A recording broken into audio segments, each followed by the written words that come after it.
Hello and welcome to day 97 of the 365-day meditation challenge, where I challenge myself to meditate for 1 hour a day in 2 sessions of 31 minutes. Come on, up. Hey, come on. Come on. Come on. Come on. Yes. And today I want to talk about happiness, because most people say, oh, I want to be happy. I want to feel better. I want to be more confident. I want to be more whatever. And that's exactly what they want. Just to be happy. That's the point. They just want it. They don't do anything. They overcomplicate things. They think that they need to be, in order to be happy, I need this, I need that, I need this, I need that. When in fact, if you take someone who's happy and you ask them, what do you do to be happy? And it's super easy. It's like, I don't take things seriously.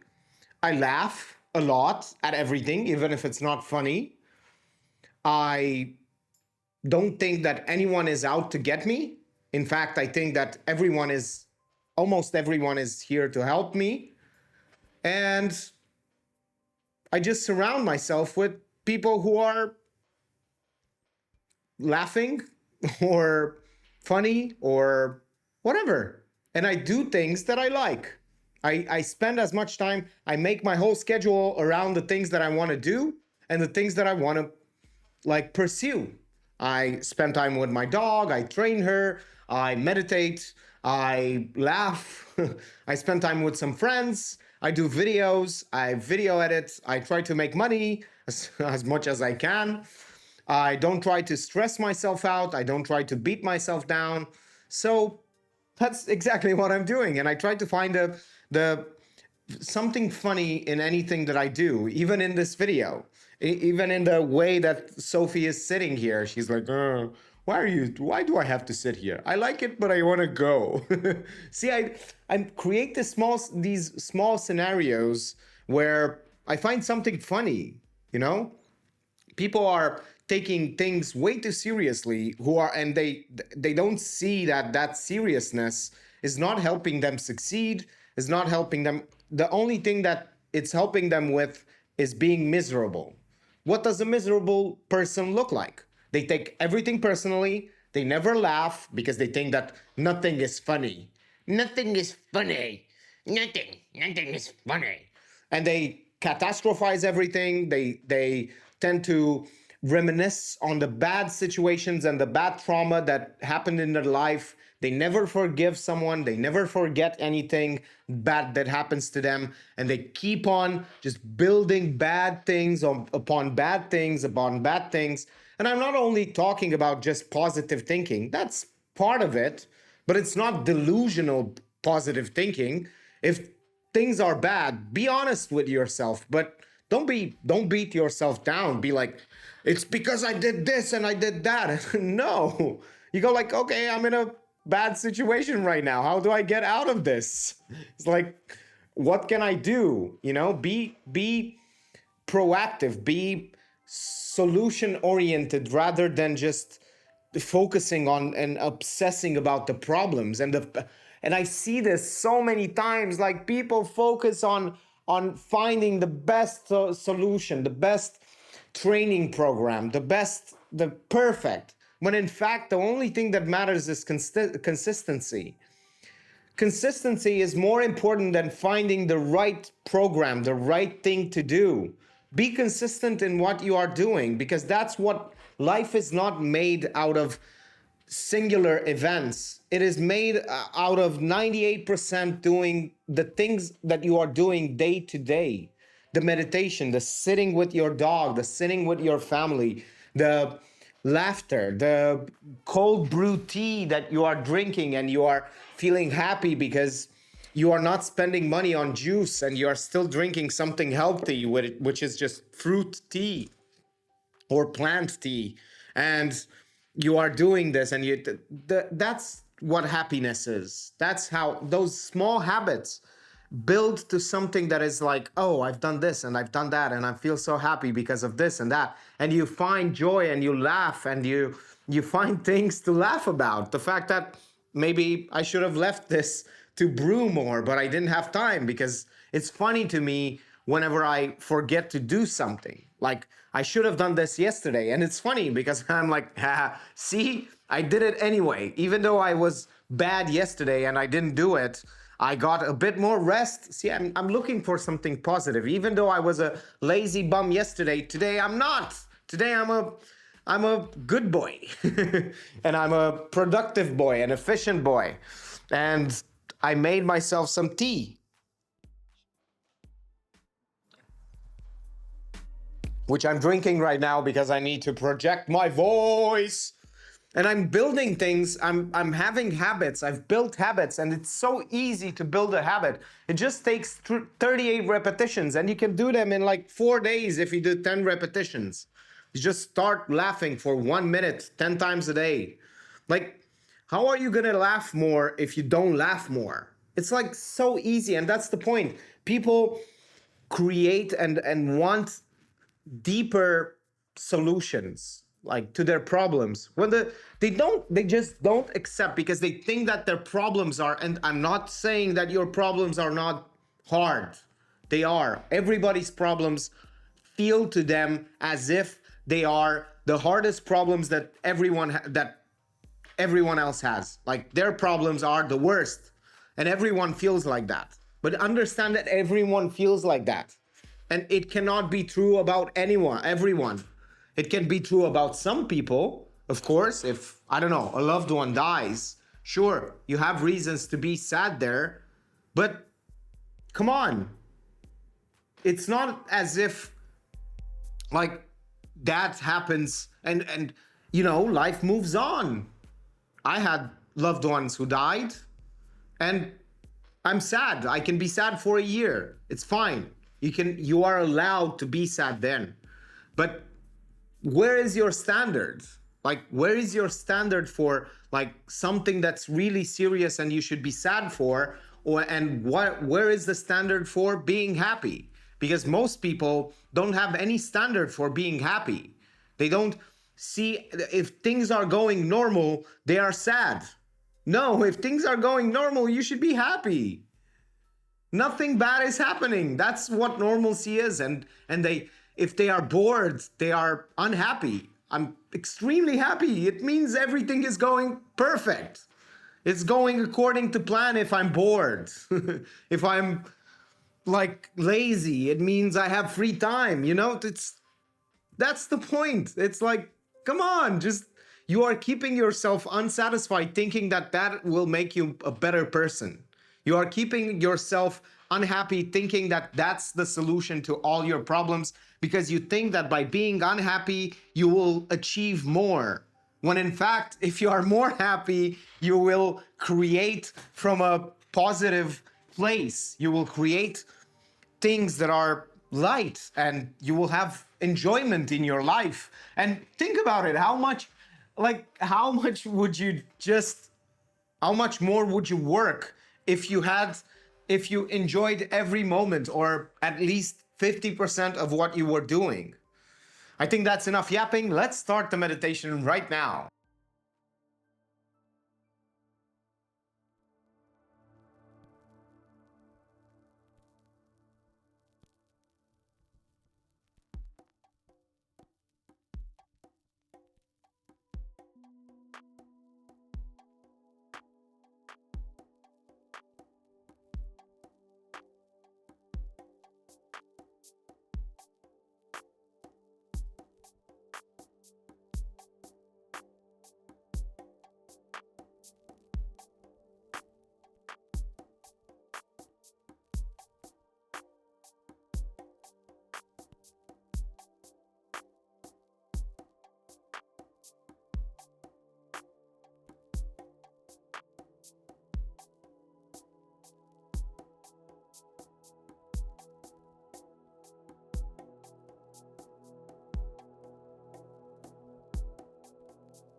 And there you go. The meditation is over. And it's funny how people who do not respect their own boundaries never respect other people's boundaries at all.